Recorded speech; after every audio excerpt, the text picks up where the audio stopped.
Jane Smith is a 55-year-old female post-op day 6 from a left knee arthroscopy. She's been complaining of a 5-day onset of left calf pain. The pain has been constant, dull, and aching in the back of her calf that began at a 3 out of 10 and progressed to a 5 out of 10 over the last 5 days. And last night it woke her up from her sleep. She reached out to her surgeon, but they have not gotten back to her, so she came into the clinic. She's been taking her prescribed post-op Celebrex, 400 milligrams every day, twice a day as needed, but nothing's really made it better. She reports no discoloration, no radiation, a slight increase in swelling on the left side, and soreness when she pushes on her calf. She has been non-weight bearing since surgery and has not returned to work. Pertinent negatives include no shortness of breath, fever, chest pain, night sweats, or weight loss. No history or family history of clotting, multiple miscarriages, smoking, or hormone replacement therapy, and no history of arrhythmias or cardiac problems. Past medical history includes hypercholesterolemia since she was 40. She currently takes lovastatin for it. And then past surgery, aside from the left knee arthroscopy 6 days ago, includes appendectomy in her 20s. Other meds, aside from the lovastatin and the Celebrex, include aspirin 81 milligrams every day for the last 5 years, because she read on the web that it was good for her heart. No other allergies to meds, no immunizations her immunizations are up to date. Pertinent family history, her father died when he was 60 of an MI. He also had diabetes and hypertension. Her mom is alive with diabetes, and her brother also has hypercholesterolemia and hypertension. Other than that, there's no family history of cardiac disease or cancer that she's aware of. Pertinent social history, she's a non-smoker. She drinks 2-3 glasses of wine 3 to 4 times a week. No IV drug use. Again, she's not working right now. Her husband's taking care of her due to her surgery, and her diet, she tries to keep it as well balanced as possible.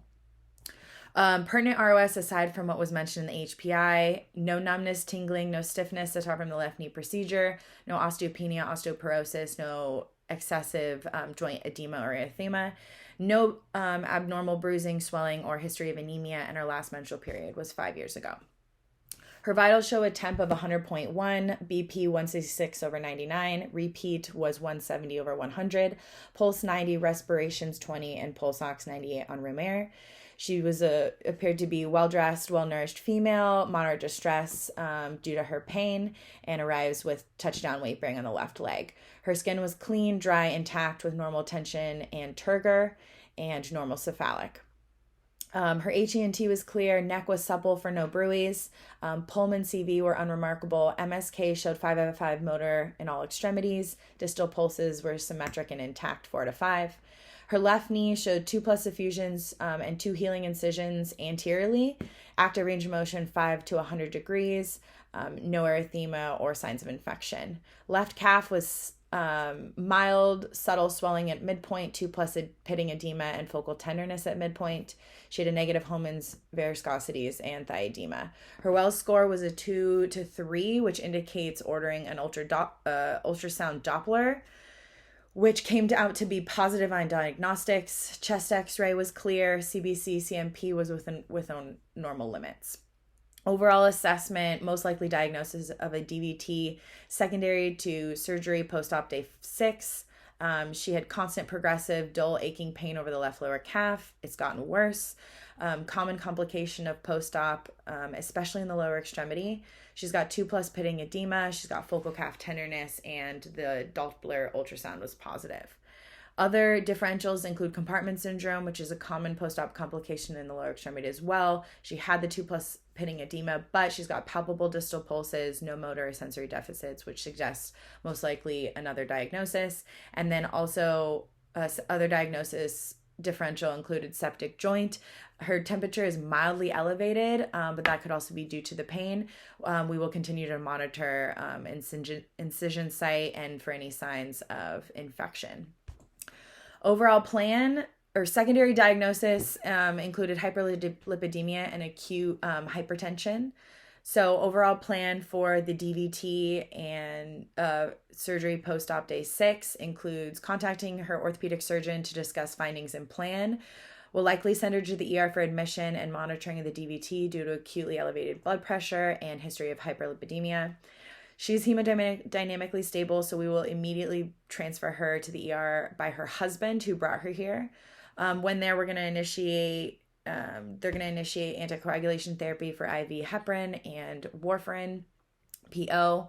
We want to closely monitor her blood pressure for hypertensive emergency and initiate blood pressure treatment if needed. Monitor for symptoms of infection of the joint.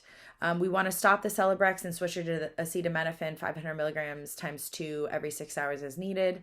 The ER will need to closely monitor her INR upon initiation of the warfarin due to the increased risk of supertherapeutic levels while taking the acetaminophen. We want to also schedule follow-up labs and appointment to reassess her hyperlipidemia, diabetes risk due to family history, and blood pressure. Before we send her, we will reach out to the ER to let them know the patient is coming. Overall, patient likely has a DVT due to post-op day 6 from a left knee arthroscopy. She has constant progressive dull aching pain over her left lower calf. It's a common complication post-op. She's got 2+ pitting edema, focal calf tenderness, and a positive Doppler ultrasound. We'll be sending her to the ER for monitoring and initiation of heparin and warfarin treatment for anticoagulation therapy. We'll switch her from a Celebrex to an acetaminophen for pain control, and we will closely monitor her blood pressure and for signs of infection. Follow-up labs to reassess her overall health.